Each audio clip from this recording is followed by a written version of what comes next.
Hey guys, this is the part 2 of Essay 210 Agreeing the Terms of Audit Engagement. Agreement on Audit Engagement Terms. It is important for both the parties, one is the auditor and one is the client, that each party should clear about the nature of the engagement.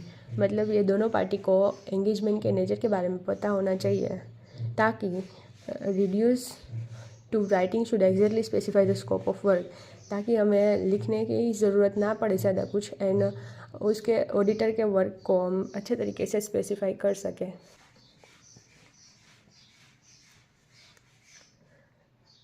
Audit engagement letter is sent by the auditor to the client.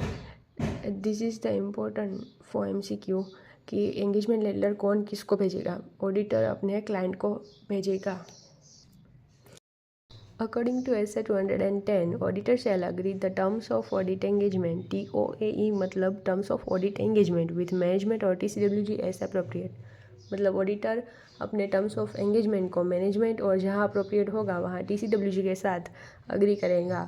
It is the interest of both auditor and client to issue engagement letter. मतलब हमें engagement letter इस तरह से issue करना होगा ताकि वो auditor and client दोनों के इंटरेस्ट में हो, so that possibility of misunderstanding is to be reduced, ताकि ऑडिटर एंड क्लाइंट दोनों के बीच में मिसअंडरस्टैंडिंग कम हो. अब ये तो बात हो गई कंपनी की. अब हम देखते हैं पार्टनरशिप में क्या होता है. In case of partnership precautions are needed. Appointment of auditor is normally govern by partnership deed.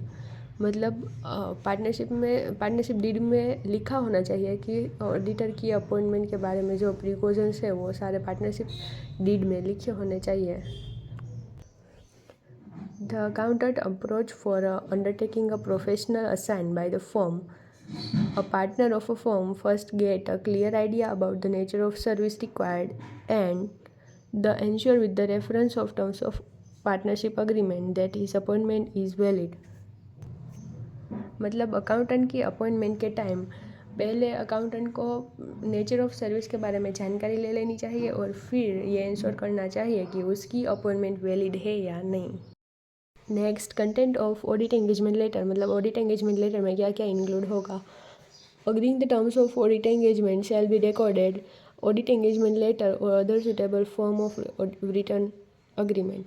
मतलब जो ऑडिट एंगेजमेंट के टर्म्स हो गए उसको ऑडिट एंगेजमेंट लेटर में लिखेंगे या अदर कोई सुटेबल फॉर्म में लिखना पड़ेगा.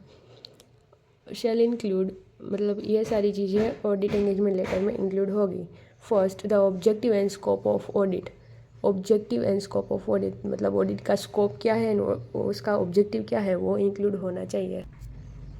Next, responsibility of auditor and responsibility of management. मतलब हम ऑडिटर है तो हमारी रिस्पॉन्सिबिलिटी एंड मैनेजमेंट की रिस्पॉन्सिबिलिटी मतलब उनकी रिस्पॉन्सिबिलिटी, हमारी रिस्पॉन्सिबिलिटी एंड उनकी रिस्पॉन्सिबिलिटी भी इंक्लूड होनी चाहिए. Identification of AFRF. AFRF मतलब applicable financial reporting framework for PPFS. PPFS मतलब preparation and presentation of financial statement. मतलब हमने financial statement applicable financial reporting framework के अकॉर्डिंगली बनाए हैं या नहीं उसका आइडेंटिफिकेशन करना. उसके आइडेंटिफिकेशन के लिए जो टर्म्स एंड कंडीशंस होंगे वो इंक्लूड होंगे. Next, reference to expected form and content of any report and statement. मतलब कोई एनी रिपोर्ट और स्टेटमेंट का फॉर्म एंड कंटेंट भी इंक्लूड होना चाहिए. रिपोर्ट वो जो ऑडिटर द्वारा इशू किया गया हो. There may be circumstances in which a report में differ from his expected form and content. मतलब कुछ सर्कमस्टेंसेस में ऑडिटर के report expected form and content से डिफर हो सकता है. मतलब जो हमें फॉर्म एंड कंटेंट एक्सपेक्टेड किया था कभी कभी वो ऑडिटर के रिपोर्ट में अलग हो सकता है. Next, limitation on scope prior to audit engagement acceptance. Management और TCWG impose limitations on scope of the auditor's work in the terms of proposed audit engagement. मतलब मैनेजमेंट और TCWG ऑडिटर के वर्क पे लिमिटेशंस लगा सकती है such that auditor believes the limitations will result in the auditor disclaiming an opinion on financial statement.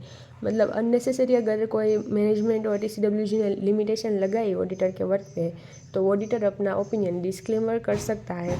और अगर उसने एंगेजमेंट ही एक्सेप्ट नहीं किया तो वो एंगेजमेंट एक्सेप्ट करने से भी मना कर सकता है.